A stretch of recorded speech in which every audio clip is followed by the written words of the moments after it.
Senior నటి జమున శుక్రవారం హైదరాబాద్లోని తన నివాసంలో కన్నుమూశారు.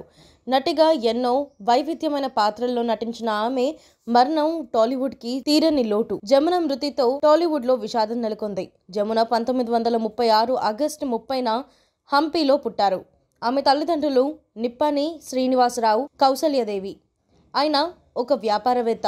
గుంటూరు జిల్లా దిగురాలలో. జమునకు ముందు నిర్ణయించిన పేరు జనాబాయి. జన్మ నక్షత్రం రీత్యా ఏదైనా నది పేరు ఉండాలని జ్యోతిషులు చెప్పడంతో మధ్యలో ము అక్షరం చేర్చి జమున అని మార్చారు. జమున చిన్నతనం నుండే నాటకాలలో నటించేవారు.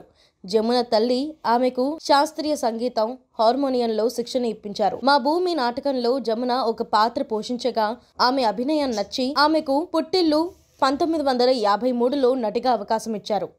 ఆ సినిమాలోకి ఎంట్రీ ఇచ్చారామె. తెలుగు, దక్షిణ భారత భాషల్లో కలిపి ఆమె 198 సినిమాలు చేశారు. పలు హిందీ సినిమాల్లో కూడా ఆవిడ నటించారు. 1967లో ఆమె హిందీలో చేసిన మిలం సినిమా, 1964లో విడుదలైన మూగ మనసులు సినిమాకు గాను ఉత్తమ సహాయ నటిగా ఫిల్మ్ఫేర్ అవార్డు లభించింది.